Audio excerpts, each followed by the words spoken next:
God damn it! Welcome back to Acid Horizon, the Theory podcast. And today we are talking about the economy of damnation, St. Anselm of Canterbury, Friedrich Nietzsche, and Saidiya Hartman on debt, with guest Sean Capener. Sean joins us from an ongoing collaboration we have with the Mimbres School, a para-academic outsider learning facility and institution, maybe. I'm not sure. Maybe I have to ask Colin about this. Go back to our episode with Colin to revisit the nature of Mimbres. But nonetheless, if you need some theory, they're here to give it for you at reasonable prices. And Sean joins us over from the Mimbres School. Sean, thank you so much for joining us on the show. Yeah, thanks for having me.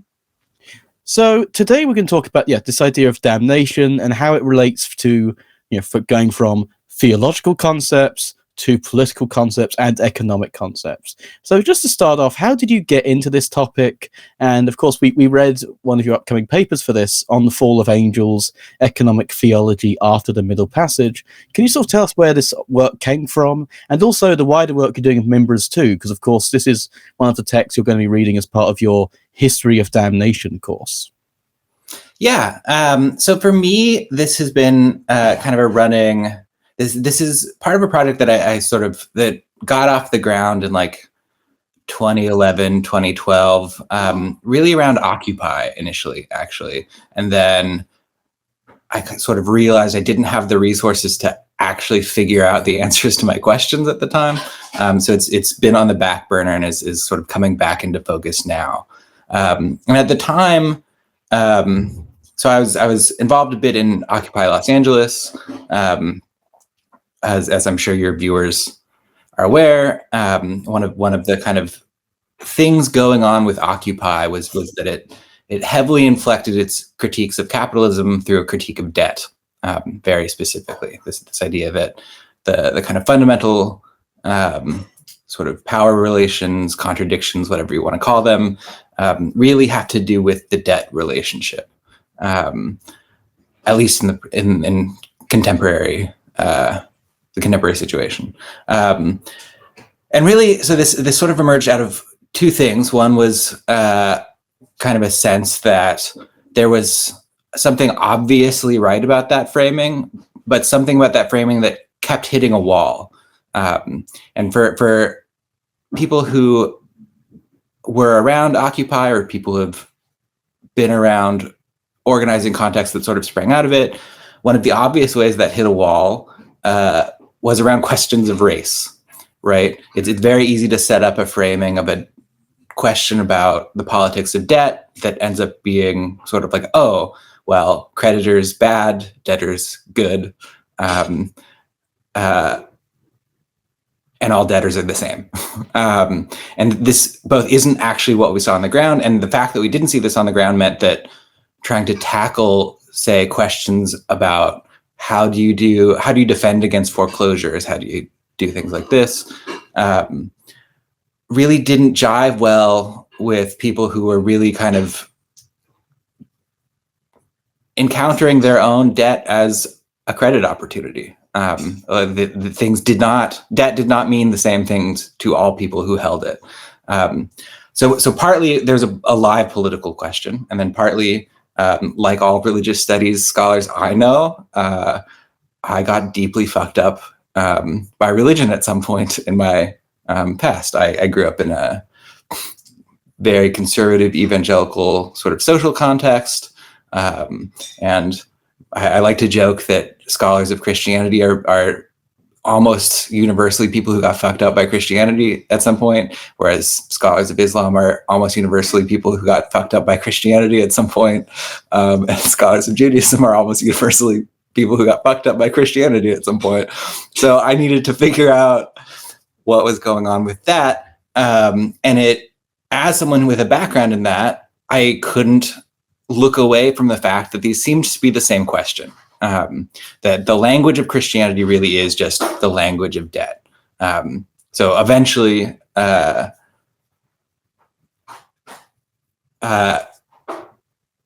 with grad school being a more expensive way to do therapy, I encountered people like Nietzsche, Deleuze, who had something to say about this. But you don't need Nietzsche or Deleuze to notice this. This is just kind of right there on the sticker with Christianity.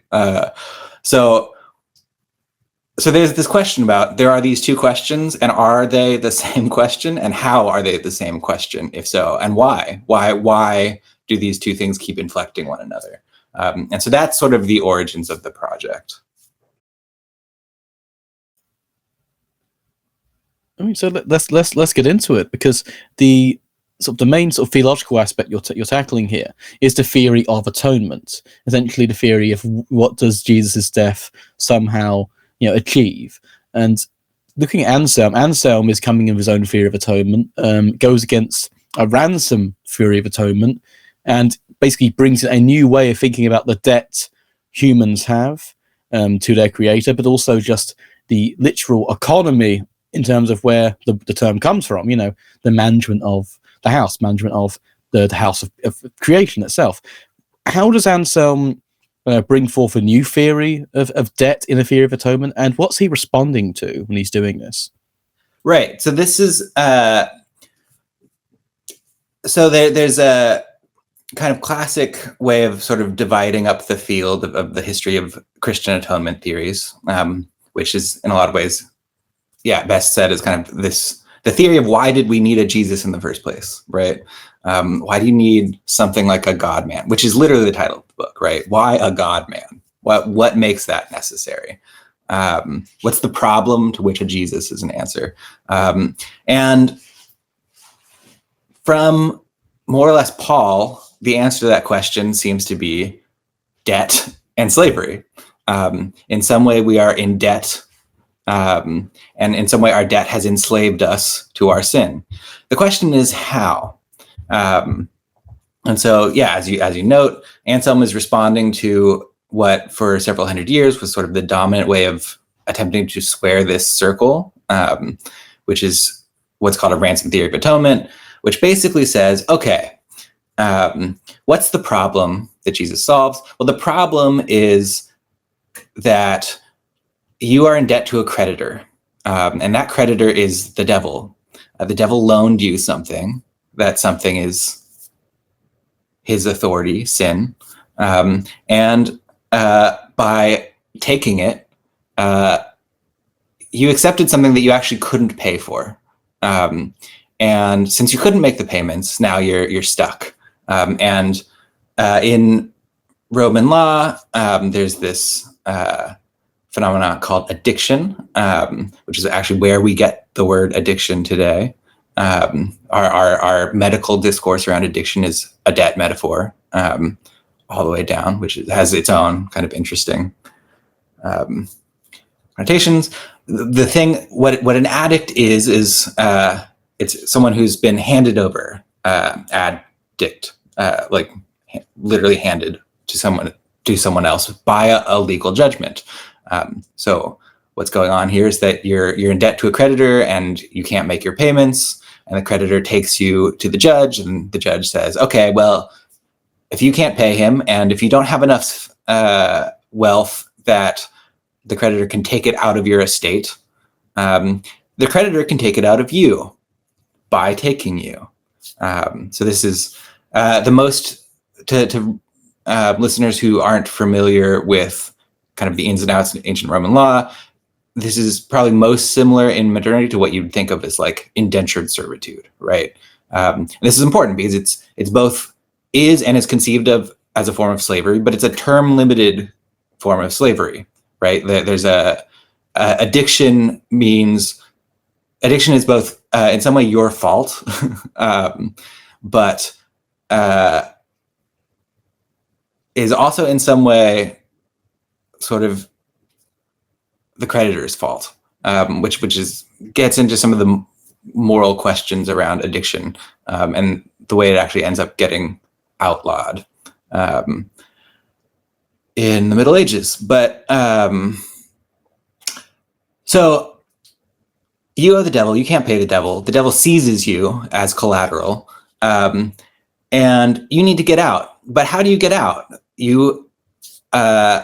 The debt is getting out of control. The interest keeps expanding further than you can keep up with it. So your work for your creditor is not paying off your debt. It's barely making interest payments. And you need someone to buy you out. And that's what God does. And so this is the ransom theory of atonement.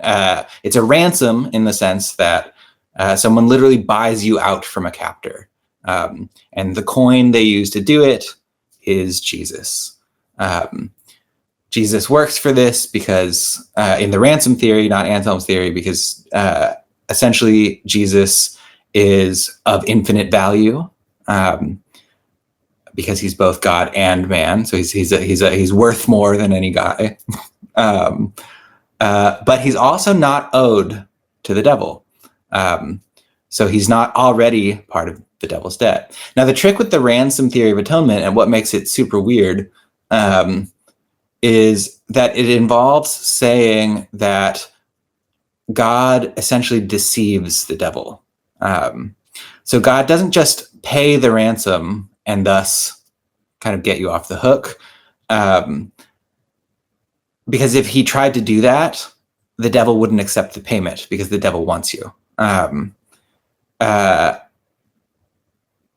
What God does is God offers himself in human form as a person worth more than all other people combined, and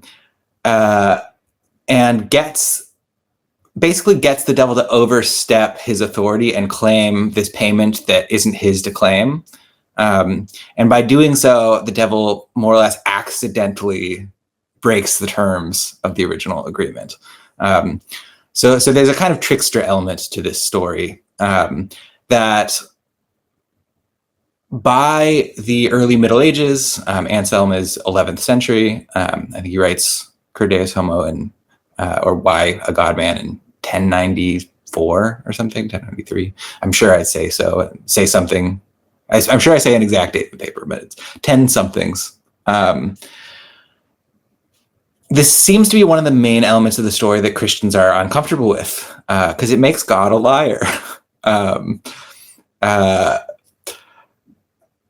so there's a question about, okay, so this is weird. There's also another problem with this story, which is that it makes the devil seem like his authority was real.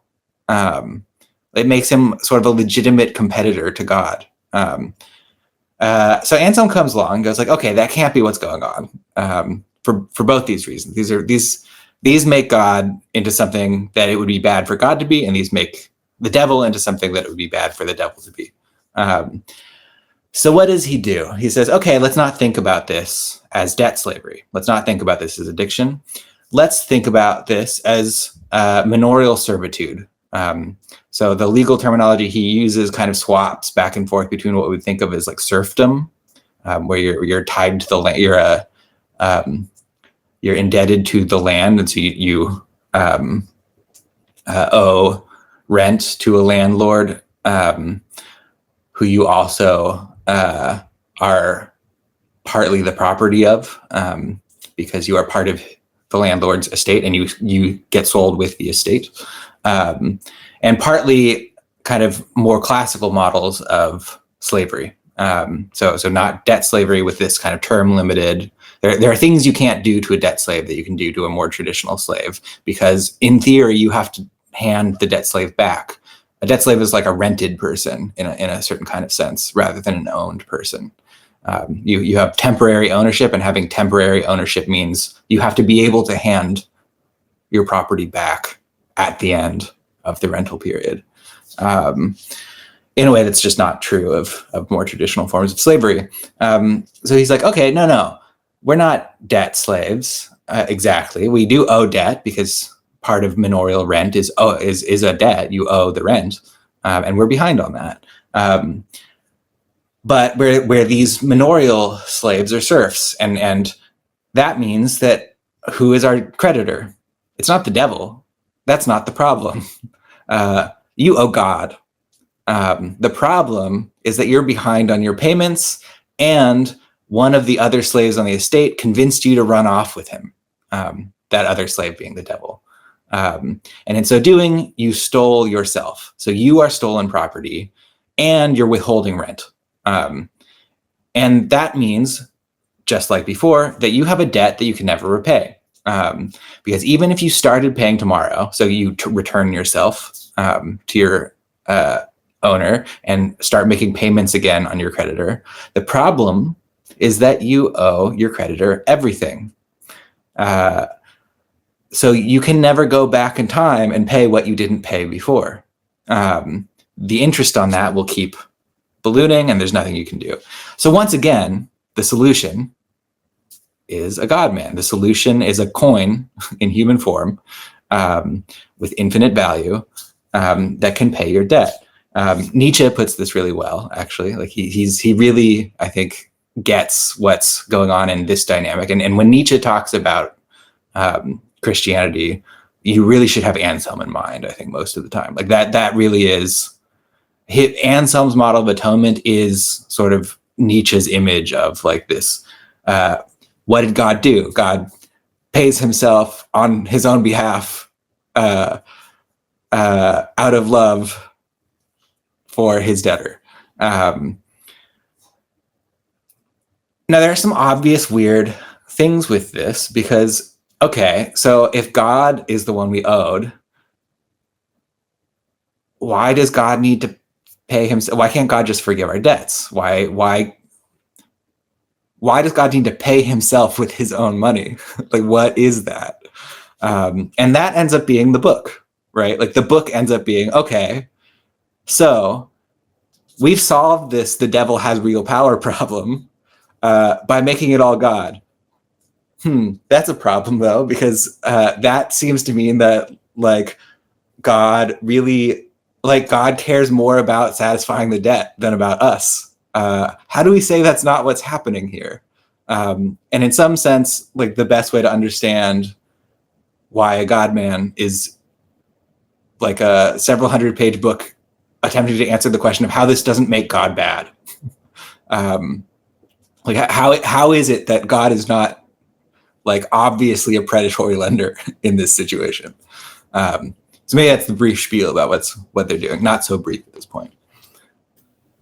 In terms of Anselm's solution to this, it kind of, this is the double bind, I think, that fleshes out a lot in your paper, which is God ends up having to, essentially, because he's given humanity a debt which they cannot pay, he therefore has to buy them out of it on the basis that this act also redeems God and man at the same time, because otherwise God would be like, well, I've given you all this debt, and I'm the one that's given you that, and I know you can't pay it back because that's kind of my thing as well, deciding that. So in order for me not to be a predatory lender, I have to buy you out. But then again, is that predatory nature not sublated? And I guess this is what you call the redemption machine or the damnation machine. And there's that additional aspect here which we haven't brought up yet, which is that there are two types of debtor in this narrative, and this is where we get to the proper good old weird stuff of angelology. Right. So what is a fallen angel, and how does this relate to Anselm's argument? Right. So Anselm spends way more of the book than you would think not talking about us, but talking about angels. And the problem there is that, at least in theory, angels should be in the same situation as us. So if the problem is that we were given our lives and owe obedience and didn't give it and stole ourselves, and if that's what sin is, then that seems to be also kind of the basis for demonology, right? So demons in a kind of Latin Christian conception are just regular old angels who, at the first moment of creation, said, "What do you mean my existence is entirely for worshiping you? Why wouldn't I want to do my own thing?" And attempted to go off and do their own thing. Satan is special only in the sense that Satan is the angel who convinced all of the other angels who did this to do this, right? This is what makes him their kind of commander-in-chief, as it were, is that he's the first runaway slave in a sense. he's the runaway slave who tells everyone else that running away is possible. And so Anselm then runs into this question of like, okay, so if there's this solution to this human debt problem, why the fuck is this not a solution for angels too? Like, why are demons just demons? Why can't demons turn to Christ? Why can't demons get saved? Like, why would that not be a thing? And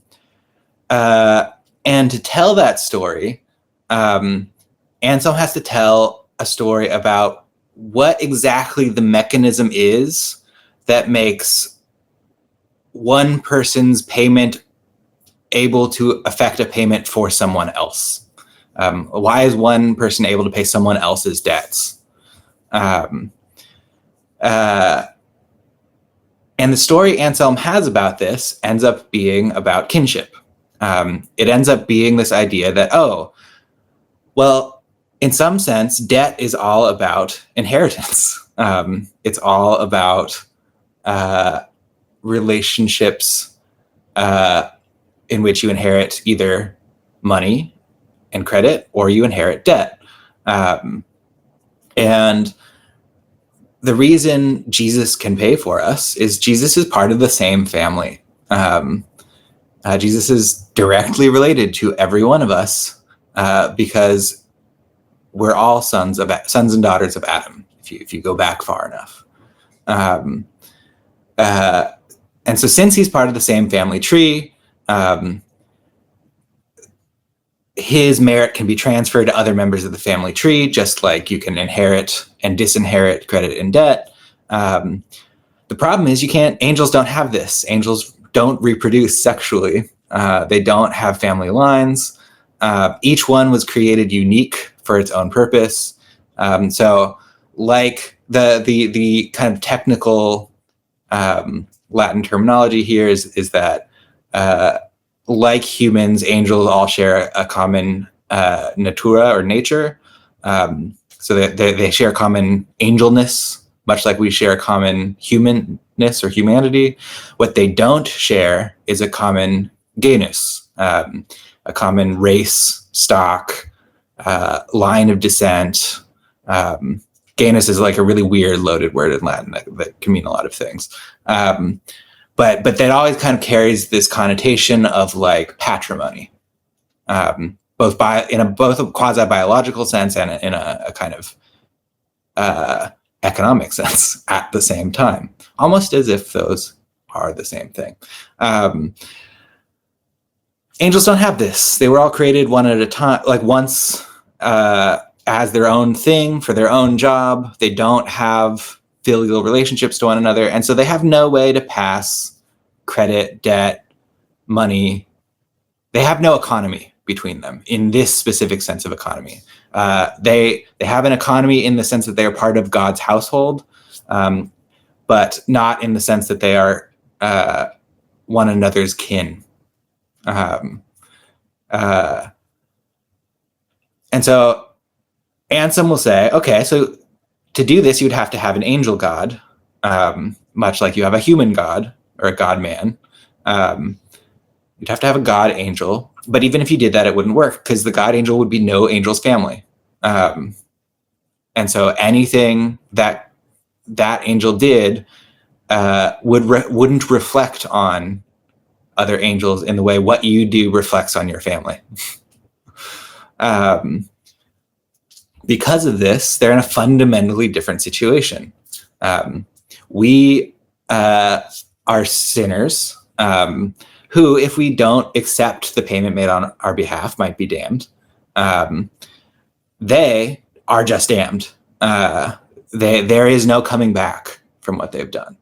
And there's no coming back because they do not kind of sit in a sort of there's a good slavery studies word for this. They're natally alienated.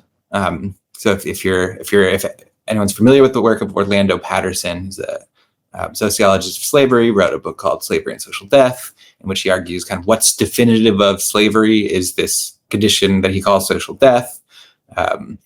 which he characterizes in terms of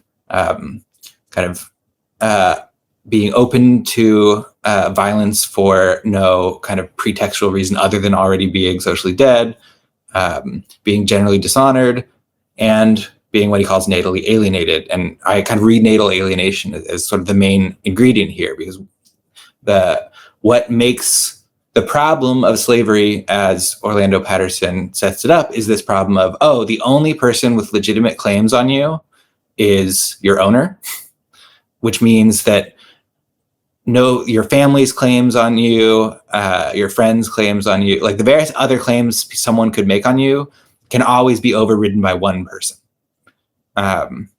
You are cut off from the kinds of kinship claims that would let you play one kinship, like one responsibility against another responsibility in a certain kind of way. So angels are natally alienated in exactly this sense, and in a way that's like so on the nose, like a slavery metaphor, that it's like, oh, and this is what makes them not us, as Anselm puts it. Thank you so much. I'll open it up to Noah or Craig if you guys want to jump in. Yeah, I just, Sean, thanks again for coming on. I enjoyed your paper for a number of reasons, but the connection with, what we've done at Mimbres with things like Afro-pessimism with Teja and reading Orlando Patterson and these themes, coming up, so as you say, explicitly on the nose in theology is rather curious. And so maybe you could give some context or an explication of how we now read Anselm in theology generally in the wake of Atlantic slave trade and the post-emancipation, and perhaps help us understand. One of the parts of your essay is on the debt relationship of slavery specifically.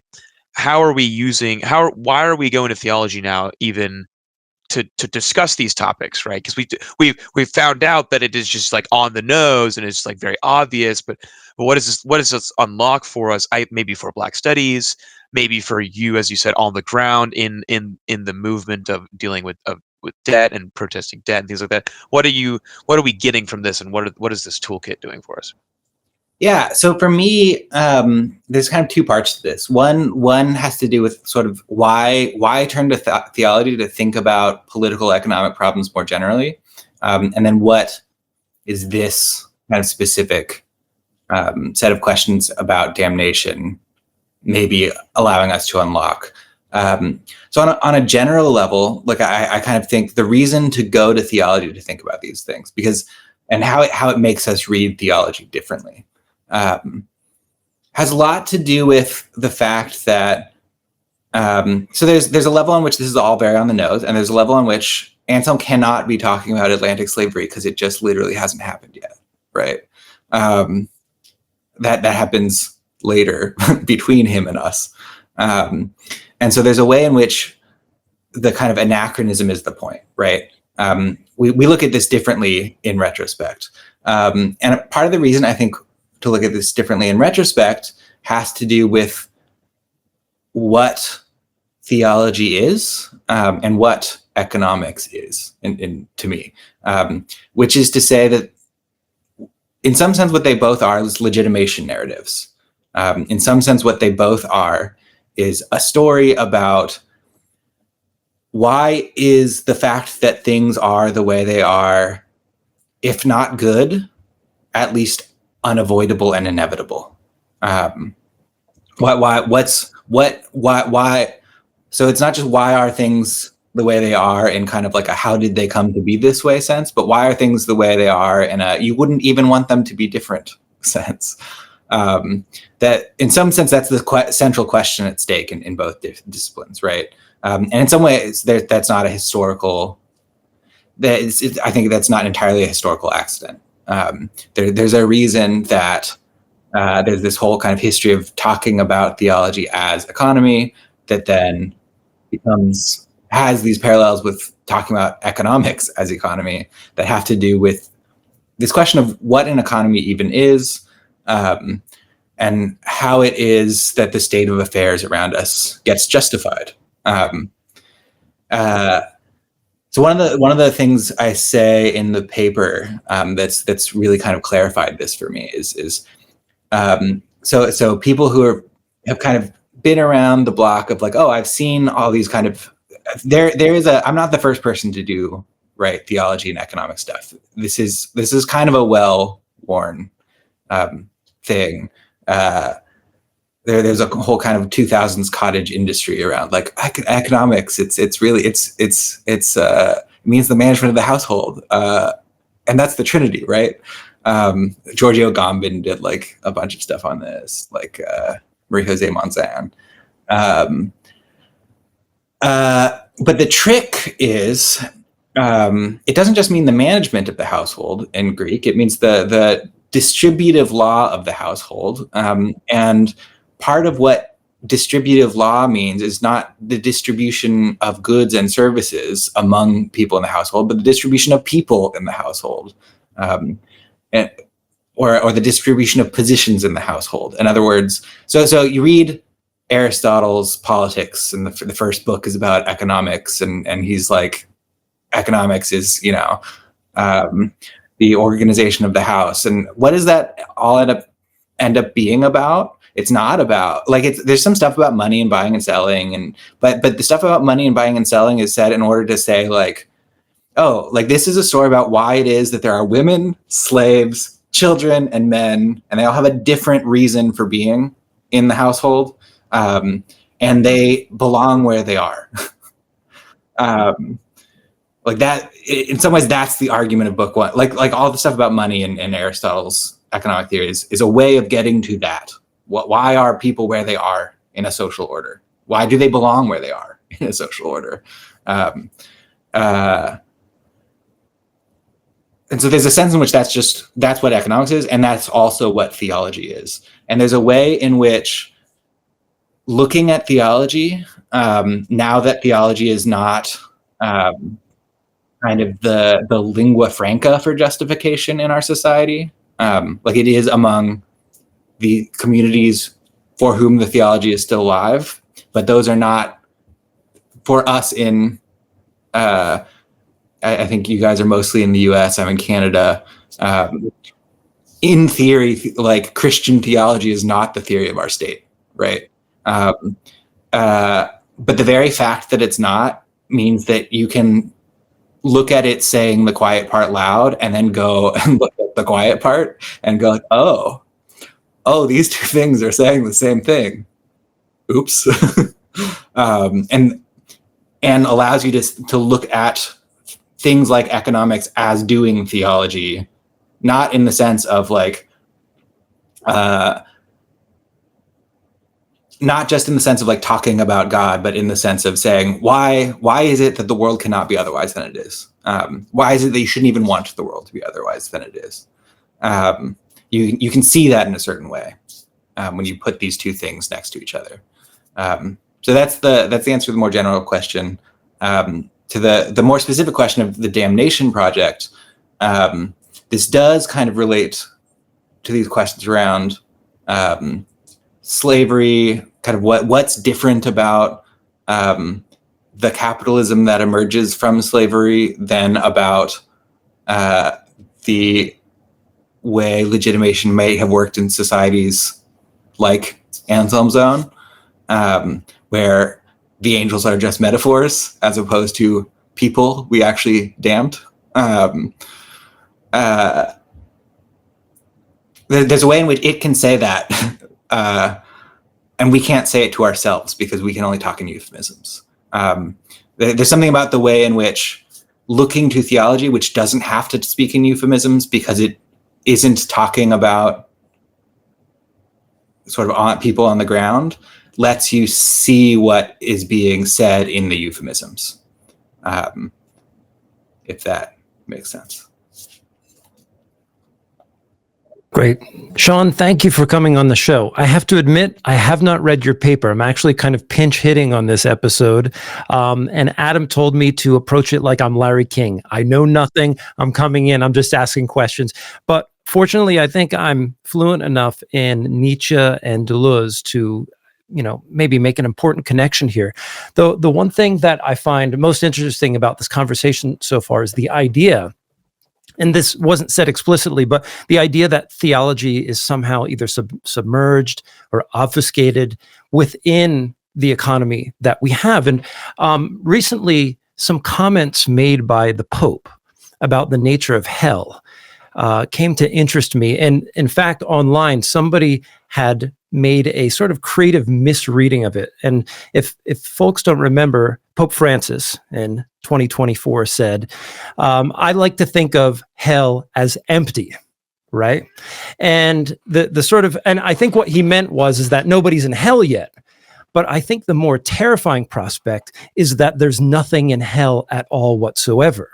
Because what damnation as an image promises us is an utter continuity between social reproduction as we know it here on earth and a kind of ongoing punishment, both extensive and maybe more intensive in the afterlife. And so to go to hell and to be promised damnation and to have that promise revealed as not being able to see the creditors to whom you are making these payments, right? And not seeing the suffering of others and not, enjoying the surplus of pleasure, in the periphery that we're grabbing, seeing others suffer as well. To me, there's a sort of imaginal connection between what's happening in that particular image of hell and in the economy as we understand it. And just to make the connection to Nietzsche here, I think the fundamental critique of debt itself has to do with the fact that, as Nietzsche says, there is no direct link between suffering, the notion of a creditor, and the compensation of it. But yet, the articulation of this circuit of the creditor-debtor relationship itself becomes the warrant for compensation. And also the warrant maybe to exact more surplus in the form of delivering more suffering, right? And so there's a sort of wheel of samsara thing that kind of happens, when it comes to this notion of debt. And just to bring it back to your very first comments about being involved with Occupy and the notion of debt, whether it's college debt or credit card debt and so forth, once the question of reparations is brought up, this is always a very contentious issue. And I think even as recent as this week, California passed some sort of law or bill, some sort of bill or program went through to actually enact reparations at the state level in a very specific way. I think it had to do with expropriated lands, like in the beach, if I'm not mistaken. But the question of the question of absolving debt, the concept of absolution itself, I think attaches itself or falls back upon the language of debt too. So the question that I have is, when it comes to the political issue of approaching debt and alleviating different folks of different kinds of debt or measuring debt, how do we get around the language that's inherent to the discourse itself in such a way as that we don't compound the presupposition of the creditor-debtor relationship every time we talk about it? I think this is fundamentally the issue. So, for example, just to make it as concrete as possible, some Marxists might say something to the effect of, well, we should not have reparations, because what would be better is to have the revolution and eliminate the entire system of debt itself, right? But then this raises the question of how, certain distributions of land and how responsibilities might be delegated under a command economy and so forth. So once again, all of those presuppositions come creeping back in. I'm wondering if there's any sort of positive way that you deal with that, either in the paper, in your work, or in your activism, past, present, or future. Yeah. So big questions, and there's a couple kind of packaged in. So one is this kind of question of the relationship between debt and the enjoyment of others' pain. right? Which kind of goes to the Francis comment, because people really hated that comment,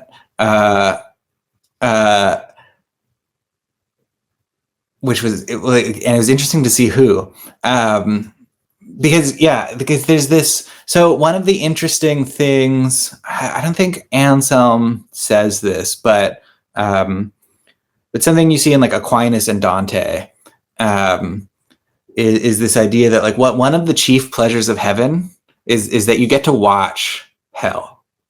Like this is right there in like the Summa Theologica. Like you like what do you get? What's what do you do? Like, what are you doing when you're not just like singing God's praises all day? Well, you're like enjoying the fact that these people are rightly suffering.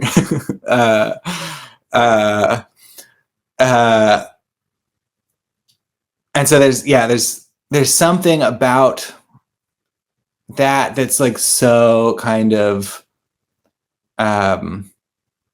necessary to get this thing off the ground. Like it's not just so right. The Nietzsche thing on debt is in some way you have to be there.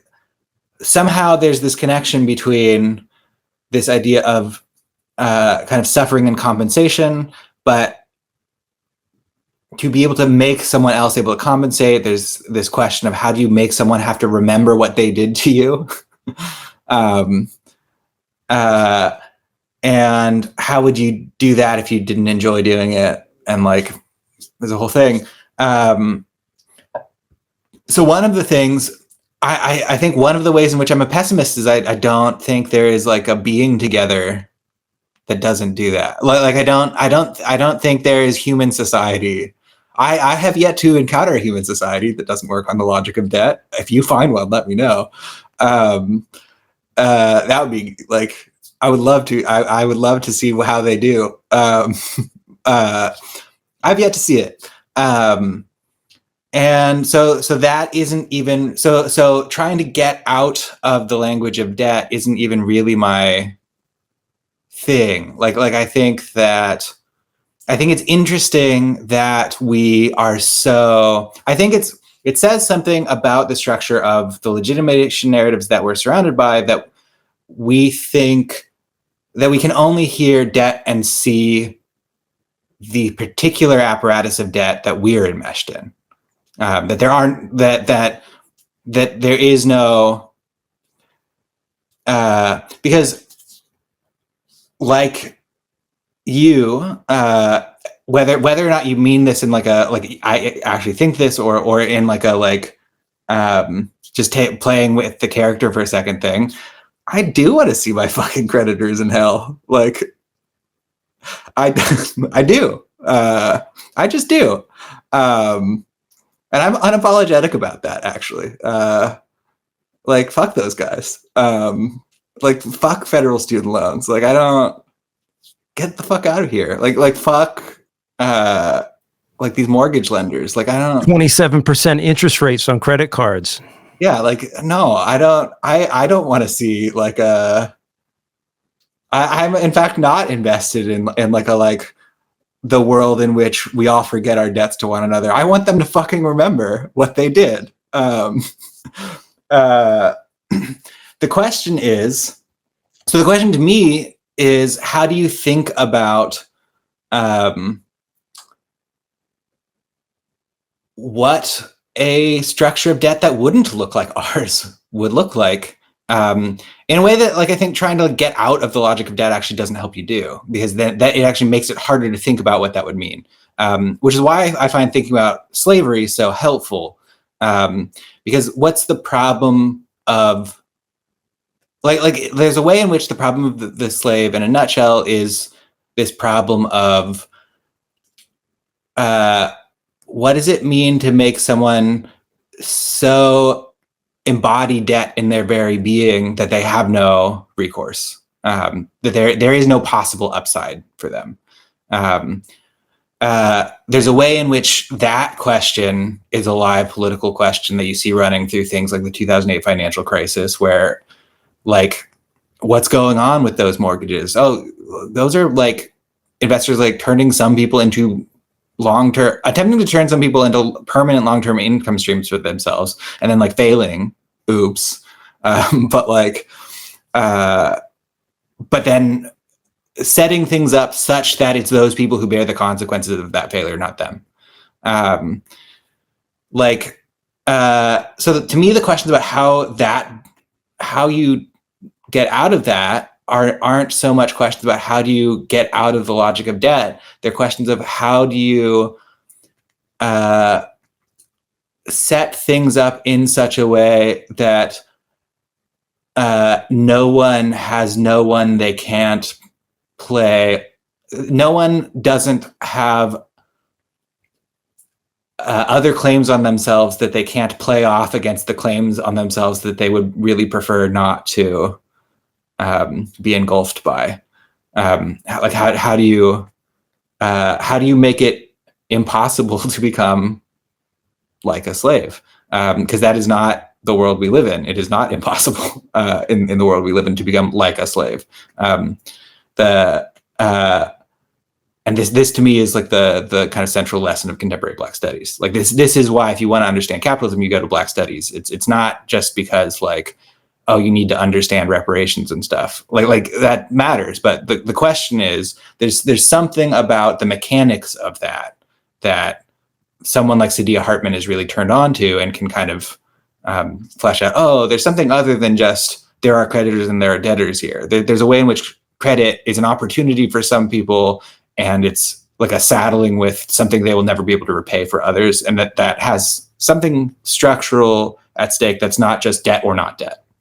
Sorry, it's kind of vague, but hopefully that... If you don't mind, may I ask just one quick follow-up question? So if the question is not about forgetting about the structure of debt or an absolute abolition of debt, perhaps a more modest proposal, which might be returning to or manifesting the kind of society that has more finite or even spongy forms of debt. Something like a potlatch, without necessarily fetishizing the sort of primitivist vision of the potlatch. But we still, I think, are forced to admit that we are instituting a quote unquote system of cruelty, in the sense that insofar as one's obligated to pay a debt, you are, ensconced within that system. But at the same time, like in a very practical way, like what do you see as potential outs or release valves or ways to ease the pressure of a society that's committed to maintaining a certain form of debt, so that there's a sense of social cohesion, a sense of economic flow, that there's libidinal lines of flight, so that folks don't get hemmed up in their debt to the point they can't do things that they want to do. Is there something that you see historically that you think would work in the present time? You're welcome to grasp onto any of that. Yeah. So I think something you said that really, I think, helps crystallize the problem in a certain kind of way is this question of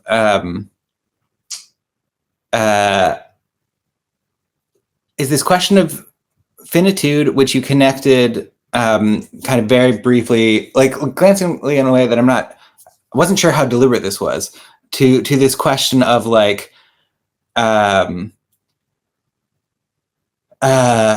able to look at the suffering you're enjoying. There's a way in which, like, I think the structural question is really about the ways we are able to enjoy, well, some of us are able to set up and enjoy certain forms of indebted suffering that then they don't have to look at as something they've done, and that's something that I do think the potlatch is a good example, precisely because there's something so personal about those connections that there's no way to not look like an asshole if you act like an asshole.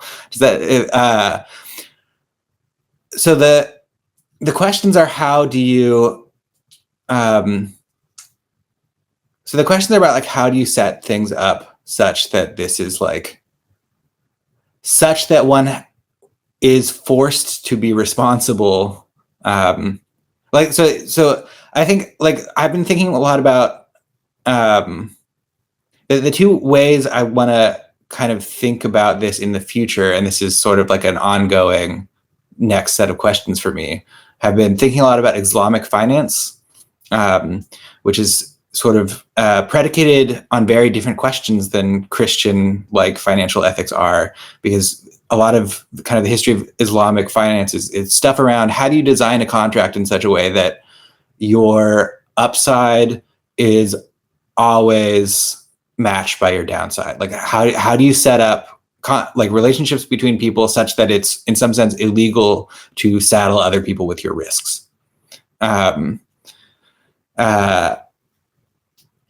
So this is like kind of the live question in contemporary Indonesian banking.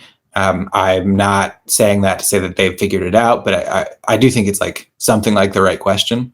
And there are small scale experiments trying to do things like this. So at Mimbres, for instance, Colin is currently setting up, like encountered the sort of basic organizational problem of we have a lot of people who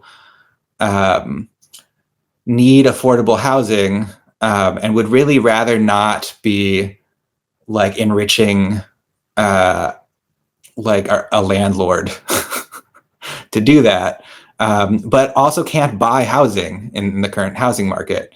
It turns out that if you're willing to get creative with like the like organizational structures, you can set up things like an LLC that allows you to like pay in your own equity to something the LLC owns, such that you can like leave with the, like there are small scale experiments like this that you can do that like Mimbres adjacent projects have been experimenting with around like how do you set things up such that your upside is your downside and your downside is your upside. Like your upside isn't somebody else's downside, if that makes sense. But those are small scale questions. The bigger question is what would it take to institute things like that on more than just the small circle of people who want them for each other. Like how do you make it illegal to take advantage of someone else? Like that's a broader question about like legal infrastructure that I don't yet have an answer to, but that it seems like how do you go from those small scale questions to what kind of society can do that? And it seems to me that like those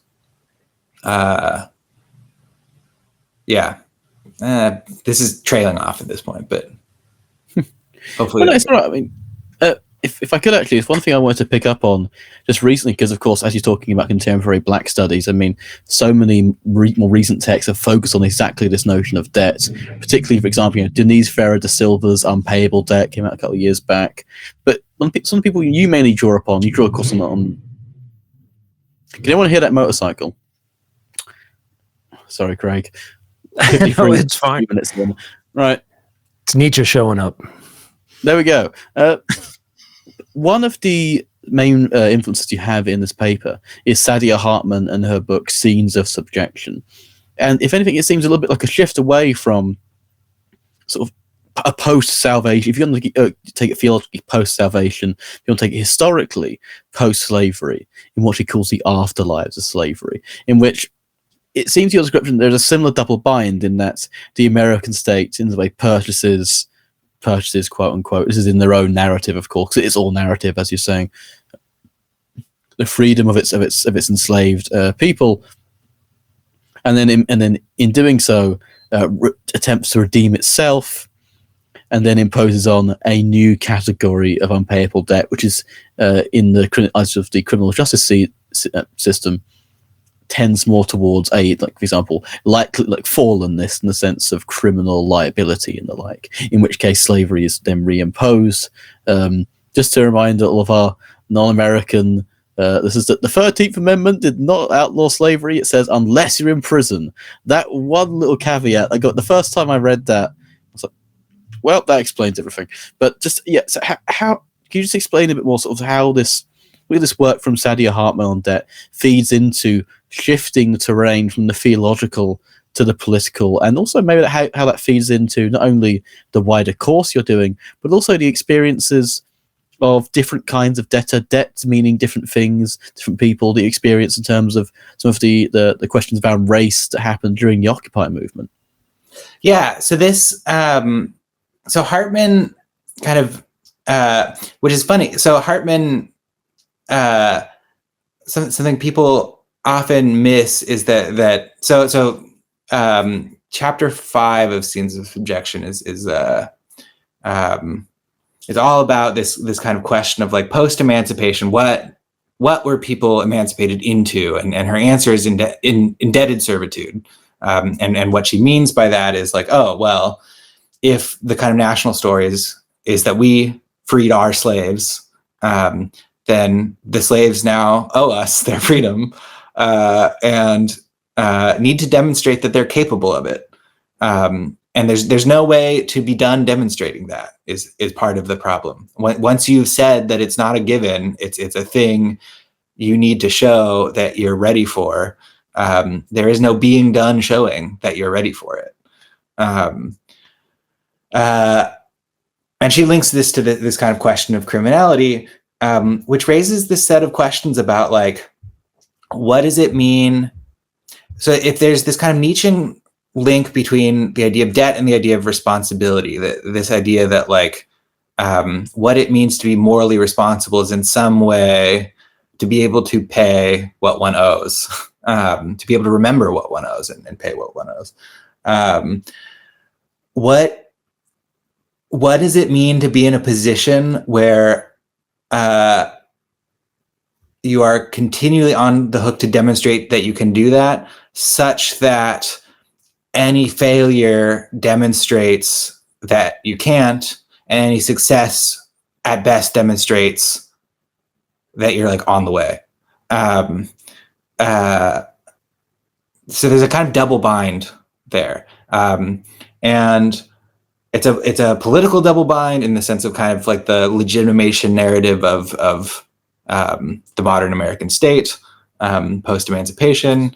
There's a kind of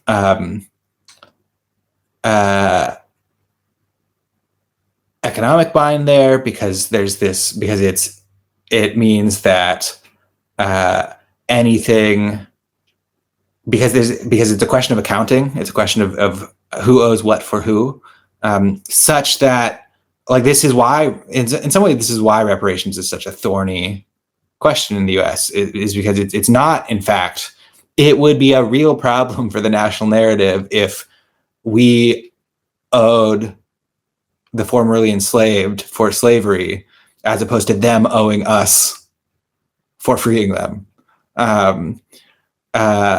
The accounting, the kind of accounting in the banal kind of numbers sense and the accounting in a moral sense are actually inseparable, because deciding what is an asset and what's a liability on whose balance sheet you can't actually separate those questions. You can't separate the question of like how much money is owed to the families of former slaves from the question of, okay, but like what did they give us and what did we give them?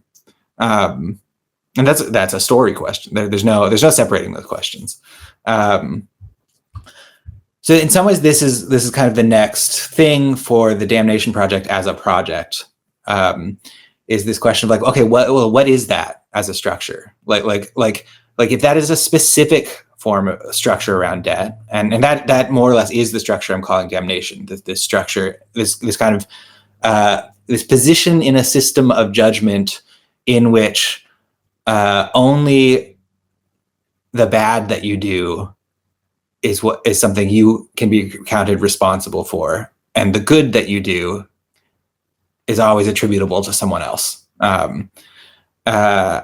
such that one can never pay for the other.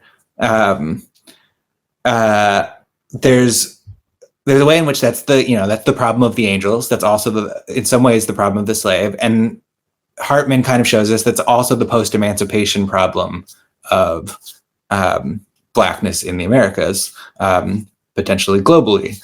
And so this gets us to Fanon. right? Because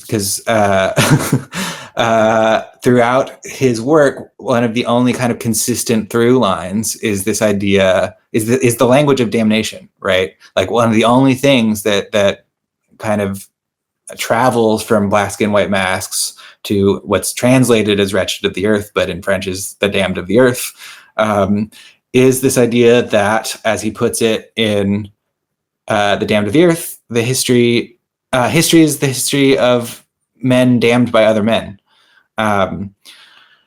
So to my mind, there's like a question about what that even means. It's very easy to say that as like a flowery metaphorical phrase, and to use it as an intensifier, like what you have done is what you have done to what Europeans have done to Africans is like damning them in the sense that it's so bad. It's like casting them so outside of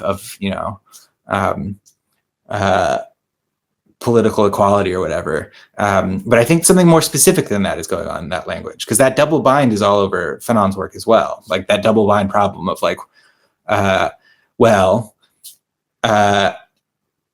anything good you do is you as a human, and anything else is you as black, or you as colonized, or you as whatever. Like that separation between who, to what part of yourself are your acts accountable, and how does that fit into a calculus around what you owe and are owed?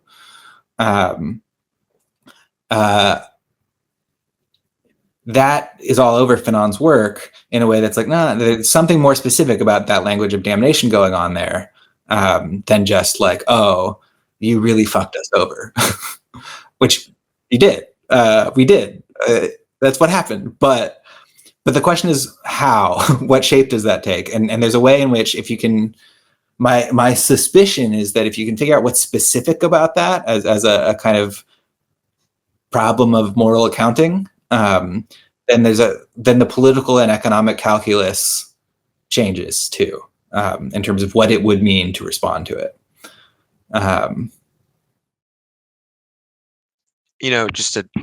There's so many things I want to ask right now.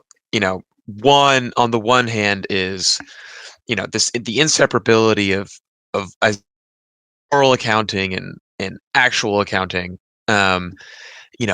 becoming a question of, as I know, and for the viewers, for that edification, you're studying, what is value in an Aristotelian sense, and what are the numbers on the balance sheet, and where is their worth is part of this equation, and something that Mimbres is interested in doing. I'm curious about that. I'm curious also, we're having Teja on right shortly, who we had the course Mimbres What is Blackness. We read Hartman and these other thinkers, and the question of post emancipation is framed by some in this sort of masochistic lens, in the language of the contract. And the contract has been brought up a number of times in this discussion so far. So I'm curious, where does masochism become useful? Because we've had Tiger Liu, Adam's friend, on to discuss, Bataille in the context of masochism versus sadism, right? And maybe to tease us out for what Tage's project is, and because she's coming on to discuss coldness and cruelty as well as her writing, where does that sort of toolkit, if you will, come in to play with your thinking of damnation, and the obvious connections of things like flagellation in theology, or the suffering martyr, and all these things. There's connections happening there. What's going on with that? And I have further questions still, but yeah, maybe tease us out with something on that. Yeah, well, I mean, so there's kind of two angles there. One is this kind of like if in some sense there's this link between masochism and the contract, in the sense that it's this like, oh, my suffering is something I can do to me, and you can be the means by which I do it. Where there's this kind of there's a way in which I think the language of contract and you're right. This is Tasia's thinking on this is much more developed than mine, but there's this where the language, where the idea, where tricking oneself into thinking that one is a masochist can be a way of coping with a situation in which one is damned. Because when one is damned, in a certain sense, one is subject to another's sadism. Like there's a very obvious sense in which that's like you thought you could say where this boundary was. Sorry, you never get to. And there's a way in which wanting to be able to say, but we had a contract, is a way of wanting to be able to set the terms for one's own suffering in a way that may not in fact be available. Right? That, like there's a and the question of whether one can kind of psychically handle the inability to be a masochist in that sense is a question that's tied up with the question of can one handle thinking of oneself as damned long enough to change it?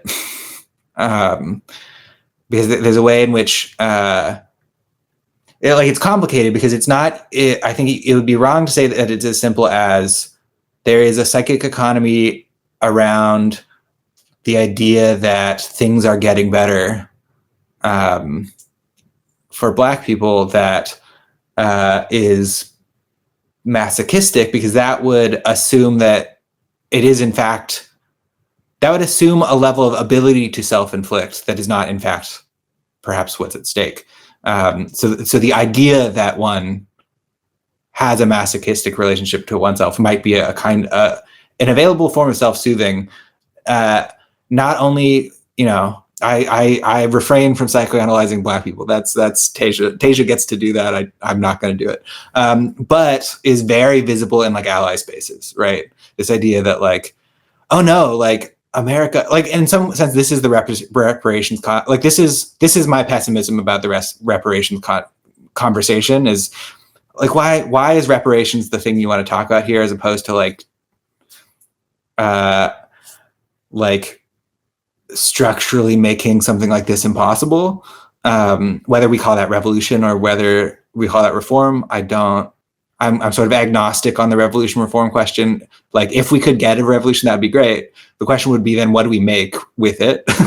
And if all that's on the table is reform, that's a different question too. But the question of like, but this kind of stance around like, well, like what we can really do is leverage America's ideas about itself and what those ideas commit it to back at it to say, this is what you owe us. Which seems to me to be like the primary kind of like white ally mode, right? Is to say like in either a really like obvious like none of us here would do this sense of like I really believe in the dream of America, like so, and the dream of America is for Black people, and it just has failed at it.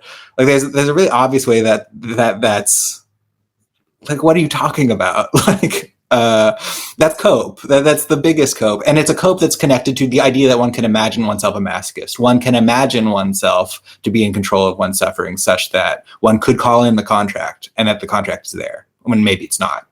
Maybe there's no contract there, unfortunately. But it shows up in like less obvious ways in things like Marxism, where it's like, oh, like maybe it's not America, but like maybe the Enlightenment promised us things that it's not delivering us, and we can hold it to its promises in a certain way. Why do you think you can hold it to its promises? Why would you think that? Like why would it have a promissory structure in relation to you? It's not even a thing. It's just some guys, like they're dead. I'm sorry. Like, so what is that self-soothing doing? like, because that's what that is on some level. No, I mean, definitely. I think also there's something funny about the idea that most contracts contain within them the acts of resistance that threaten the contract itself. So like me not paying my debts back is anticipated by the contract I signed for my student debt, right? All these things, as goes the case for, you know, the earlier contracts we see in post emancipation, et cetera, et cetera, et cetera, right? No, yeah, but no, very, very fascinating. Thank you, Sean. Maybe to just because we're over the hour mark now, and maybe to segue into like kind of wrapping up the conversation, and we could talk about this for a much longer time. Maybe tease out what's the history of damnation course for Mimbres.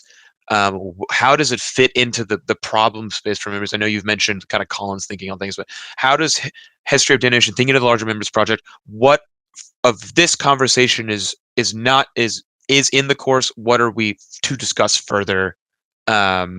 And why should we be excited about that? Is just maybe a good way to wrap up. Yeah, I mean, in some ways, the course is my attempt to like give myself an excuse to read the things I would need to read to get at this problem. So it sort of starts from where we talked about today, and doesn't stay there. It starts from this idea. We start with Fanon. That's week one is Fanon, and this idea that there is this central metaphor running through his work that might not just be a metaphor, and that he refuses to define for us. And the question of the course is, well, what would it take to be able to say what makes that metaphor available to him? And so to do that, we need to think about what damnation is.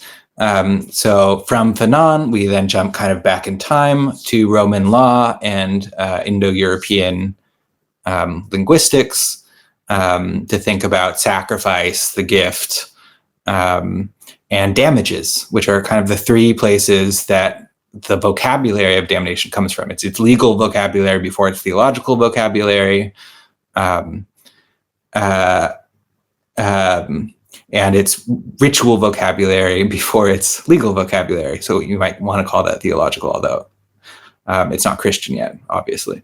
And so there's something going on with the relationship. So we need to think about what's going on with kind of relationships between gift, sacrifice, and the way in which the vocabulary of damnation, which grows up around Roman slavery, and the law around Roman slavery, but specifically around the law of like, what do you owe when your slave does things, like breaks other people's stuff? Because it's not clear that we wouldn't want to say that you did it, but we also wouldn't want to say that the slave was like a full person who did it either. And we need a category for talking about how what is owed, which then kind of spins off into other things. From there, we go to thinking about like, okay, how does this vocabulary make the jump to where we know it from, which is sort of Christian theology? How does the legal vocabulary become theological vocabulary? So thinking about addiction, thinking about ransom metaphors, thinking about kind of questions of accounting for the will, and we kind of end up by the middle of the class around Anselm and the stuff we've been talking about. From there, the question is, well, what happens and how do we get from there to here? Like how do we get from Anselm to us? So we need to think about purgatory, because purgatory is a relatively young theological idea. It seems to have really caught on in the 13th century. And it seems to have caught on to sort of relieve tensions around fears about damnation. And it specifically seems to have caught on around like financial fears about damnation, because one of the drivers of the purgatory doctrine seems to be the idea that like we don't want to say that usurers are going to hell, but we also need to say that they're responsible for their ill-gotten gains. So what do we do with that? Well, maybe they work them off somewhere. So we need to think about what for whom a doctrine like purgatory is hopeful and why, and where something like that comes from. And then we need to be able to think about how what I'm saying is a structure of judgment. And what I mean by judgment is not just, is something like the overlap between the ability to comprehend what things are, and legal judgment, like the ability to render judgment on something. Because I think this is what's at stake for Fanon, and this is what's common to the theological and non-theological uses of damnation. They're about judgment in a certain kind of sense. So how does a theological structure of judgment get secularized? How is it that it's possible to talk about being damned when we're not talking about people going to hell after they die? And so to do that, we need to think about things like the origins of modern international law and slavery and colonialism. We need to be able to think about Hegel, frankly, because we need to be able to think about what it means to say that history judges. And so that's kind of where we end up. In some sense, we end up where we began, because this is a Hegelian metaphor in Fanon, and so we end up right back where we began in Hegel, but maybe with an ability to say what it is that Hegel is saying that we might not have thought he was saying before. Yeah, so that's kind of the arc. What does it mean to say that history judges, and what are the stakes of that? And if history judges, are some people damned by that judgment, for better and worse? No, for sure. I mean, and there's so many things to talk about. I mean, bringing like what is the relation of property, and maybe how all these thinkers think of property, And personality. And yes, and how, just I'm thinking of just like how you frame it as property relations overriding filial relations, problems of kinship that Mimbres is so concerned with, being a centerpiece of how, what's at stake here. There's a lot going on. Yeah, what are you going to say? Oh, well, because there's a way in which the problem has to do with the idea I'm kind of currently toying with in both the Aristotle stuff I've been doing separately and in thinking about the damnation class is like part of the problem, like property and personality are kind of historically the same problem in Western thought, and they're both problems about the will in a certain kind of way, because property is a problem about what does it mean to say a thing is mine, and personality is a problem about what does it mean to say that I am mine, both of which revolve around the question of what does it mean to say that what I do is mine. Like, what does it mean to say my acts are my acts? And does it take denying some people ownership of their own actions in order to coherently say that mine are mine? Like Aristotle says yes. Hegel says no. Can Hegel say no consistently? I'm not sure. But this is kind of the thing, is what does it mean to say that the things I do, I did them? Property is in some sense tied up with that, and personality is in some sense tied up with that, in part because I so obviously depend on things that aren't me. My property is so obviously not just mine. Like anybody who's owned a building, which is not me, by the way, I have not, probably never will, knows that you do not, in fact, owning a building does not mean you get to say what happens on your property, or that like owning a building exposes you to all kinds of like other people's claims and like ways of being hemmed in by the fact that you can't do this with your property because you're zoned this way, and like your neighbor has an interest in your property for various reasons, and like blah blah blah. Like there's no such thing as individual, like that's individual ownership is like a pure theoretical fiction. Like it's not a thing. And so given that it's not a thing, what does it take to say that it's a thing? What's at stake in being able to tell ourselves the story that we're doing it? And what do we have to do to make it look like we can say that? Like that's. Yeah, definitely. But again, thank you, Sean, for coming on. I mean, Adam, Craig, closing remarks. I just want to say thanks, Sean. This is always an interesting topic to me, especially my first entry point to even considering the creditor-debtor relationship is, of course, Nietzsche and the genealogy of morals.